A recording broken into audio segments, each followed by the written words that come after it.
afternoon, ladies and gentlemen. Welcome to another new edition of Africa Today, where we get you the latest news and events taking place on the African scene. And our topic today will be investment in Tanzania. But we will first start with the following report. Deputy Foreign Minister for African Affairs, Ambassador Hamdi Louza, participated in the 8th ministerial meeting of the Forum on China-Africa Cooperation held in Dakar, Senegal. More details in the following report. The closing statement of the 8th ministerial meeting of Forum on China-Africa Cooperation lauded the pivotal role played by Egypt to strengthen security and stability in Africa by housing the headquarters of the African Union Center for Post-Conflict Reconstruction and Development, loaded in November. The statement also congratulated Egypt on hosting the COP27 in 2022, as indicated by the press statement issued by the Ministry of Foreign Affairs. Deputy Minister of African Affairs, Hamdi Louza, attended the meeting held in Senegalese capital Dakar on November 29th and 30th. Ambassador Louza highlighted Egypt's care to develop cooperation with China in various fields and reinforce trade and economic integration with Africa. In that context, he underscored the importance of solidarity among developing countries to face the repercussions of COVID-19 and working jointly on technical and scientific capacity building, including the joint manufacturing of vaccines and drugs to counter their challenges.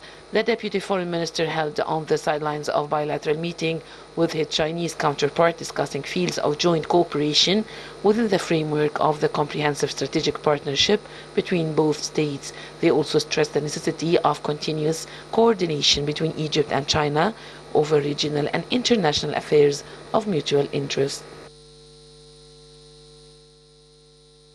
Welcome back, and moving on to South Africa, which reported another major increase in new COVID-19 cases, with more than 11,500 daily cases and a 22% test positivity rate, according to the latest data from the country's National Institute for Communicable Disease. More details in this report. South Africa's COVID-19 infections surged to a record 3 million as a new wave driven by Omicron variant rips through parts of the country. The government reported 16,055 new cases over a 24-hour period, taking the confirmed cases to 3,004,000 cases. The majority of new cases reported, 72%, were detected in Gauteng province, the most populous of the country's provinces. Gauteng, which hosts the capital Pretoria and the country's economic and financial hub Johannesburg, has emerged as the epicenter of the new variant since the new variant was first detected there last week. A leading epidemiologist, Talim Abdelkarim, had on Monday forecast that coronavirus cases in the continent's worst hit country could see daily infections more than triple this week to more than 10,000.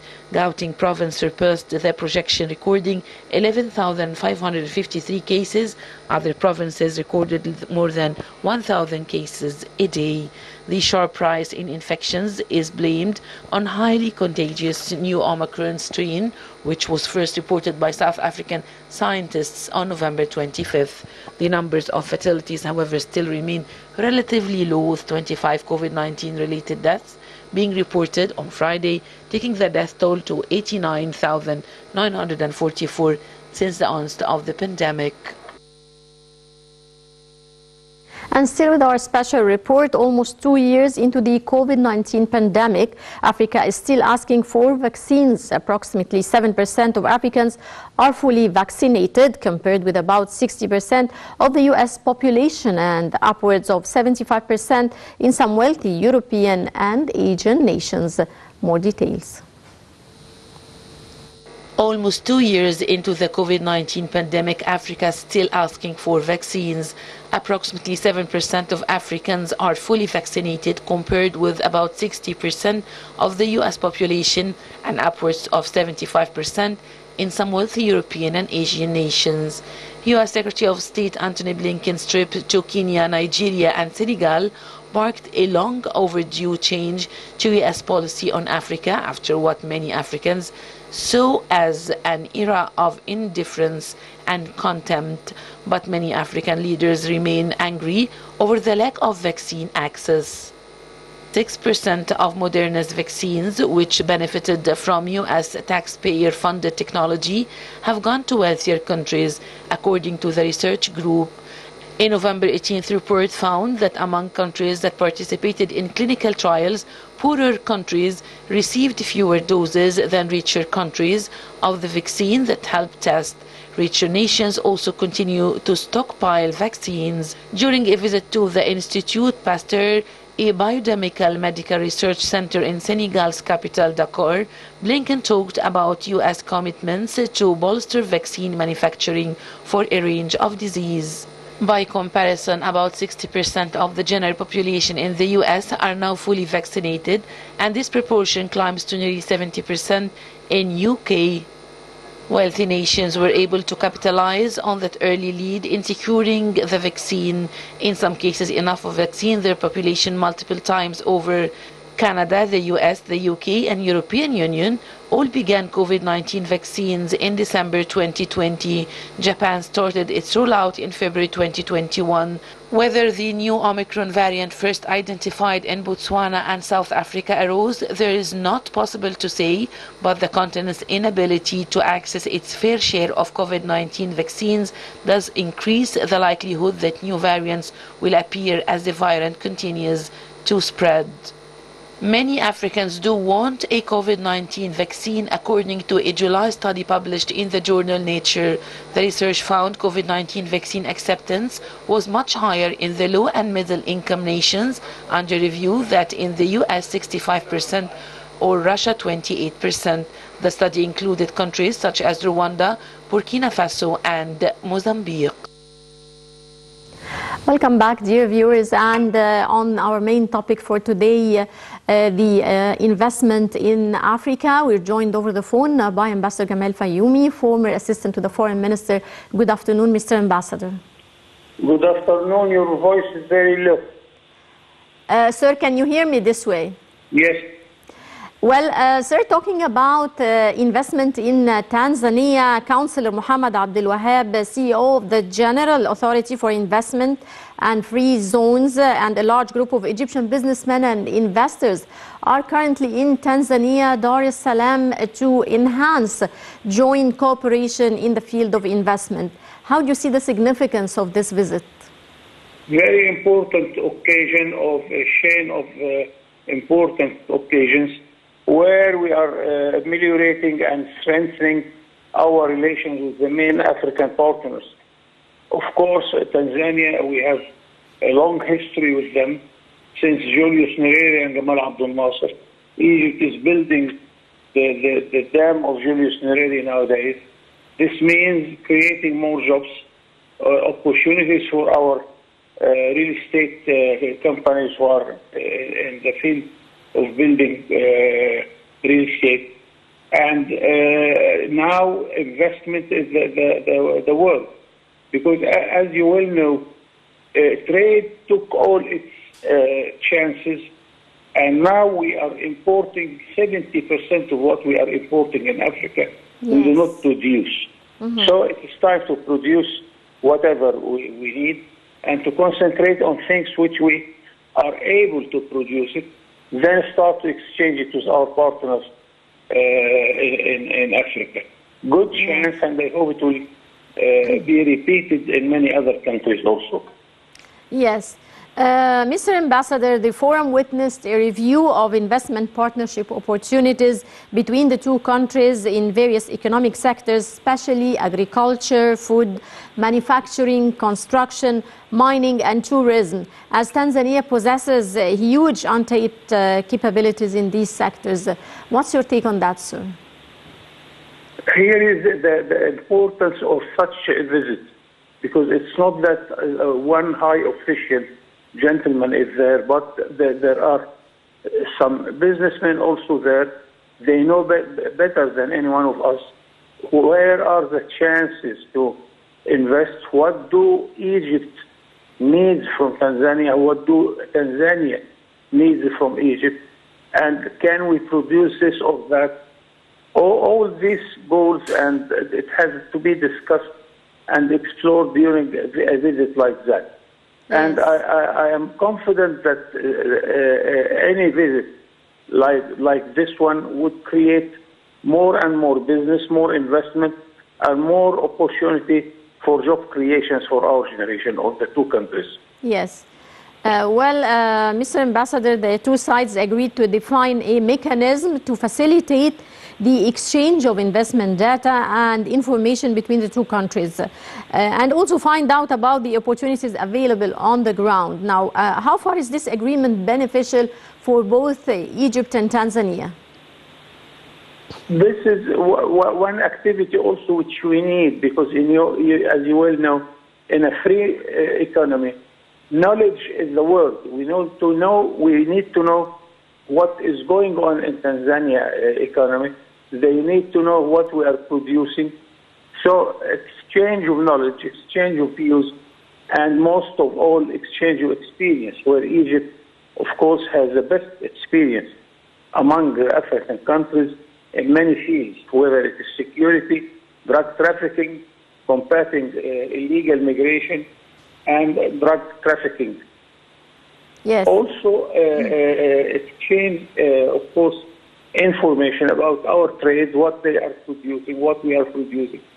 So it makes the market between the two countries quite clear, in order to see where are the points of strength to make it more strong, where are the points of weakness to cover it. The knowledge here and the exchange of information is very important. Mm-hmm. Right. Sir, to what extent are there investment opportunities for Egyptian companies in African states? It is possible, but I must be honest and say it is not easy. Mm-hmm. Still, we have a lot of homework we have to do in Africa. Our bureaucracy is huge, and it makes the business a little bit difficult. Yes. Our banking system needs to be visited and ameliorated. Still, we do not have international standard of traffic, whether it is airway traffic or road traffic. Our ports are still small, and it cannot receive big ships in order to make trade much more available. Yes. So the possibility is there, but it depends totally on our capacity and our strength and our political decision to face it and to make it easier, in order to create much more domains of cooperation between the two countries. Yes. Well, sir, among the challenges also facing Egyptian investments in Africa is securing the safety of the funds. What's your take on that? I didn't hear this. One of the challenges facing Egyptian investments in African states is securing the safety of the funds invested in those countries. Yes. Here we have two things of challenge. Yes. How much we need, and of course we cannot afford to have all the investment we need. That's why our president made his initiative during the African summit in Sharm el-Sheikh, yes. 2019, when he talked to our main partners in Europe, in China, in Japan, in order to make finance available to invest in Africa, in African countries, with the Egyptian experience, where the Egyptian experience is well accepted, and the cost of the experience in Egypt is less than anywhere else. Yes. And as we well know, Egyptians are well accepted, the most accepted faith in Africa, and we are represented in Africa much more than any other country. You have embassies and commercial and trade offices everywhere. So we have all the ability in order to enlarge our activities there. Mm-hmm. But finance, of course, is very important, and we are tackling this problem nowadays. Yes. How do you see the role of trade representative offices in promoting trade exchange between African countries and the establishment of sustainable exhibitions to market Egyptian products? Let me be frank to you, and of course we have embassies everywhere, but I worked in 2 countries in Africa, and for 1 year I was by myself. No collaborators, no colleagues from the diplomatic circle. So it's not easy. We have to be a little bit generous. Also, our commercial representative or commercial representation is not covering all the African countries. Mm-hmm. Not every embassy has a commercial representative. So, yes. On the other hand, the government is asking you to save money and not to send many invoices. No, either you are serious about it, then you have to give all the possibilities in order to make the work successful. Still, yes. We need to enlarge our embassies and to be careful to, of course, to choose the correct stuff, especially in the field of economy and foreign trade.